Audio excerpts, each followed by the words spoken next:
আল্লাহ কিরকম চমৎকার সুন্দর জান্নাত আমাদের জন্য তৈরি করে রেখেছেন। কোন জান্নাতে আমরা ঢুকবো, জান্নাতটা কেমন, দেখতে কেমন, এটার বর্ণনা কেমন, কোরআন থেকে শোনার দরকার আছে না নাই?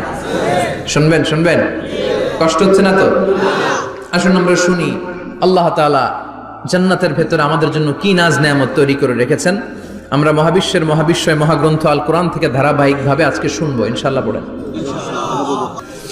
রব্বুল আলামিন বলেন, ফালা তা'লামু নাফসুম মা উখফিয়া লাহুম মিন কুররাতি আ'য়ুন জাযাআম বিমা কানু ইয়া'মালুন।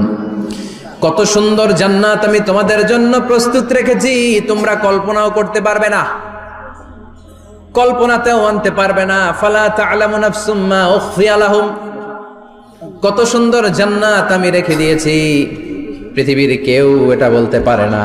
কারোর ধারণার মধ্যে জান্নাতের ধারণা আসতে পারে কত সুন্দর হবে, কল্পনাতীত জান্নাতের সৌন্দর্যটা কোরআনের আলোকে আমরা কিছুটা বোঝানোর চেষ্টা করব, কিন্তু আসলে জান্নাত কত সুন্দর এটা কি না দেখে বোঝা যাবে? কথা বলেন।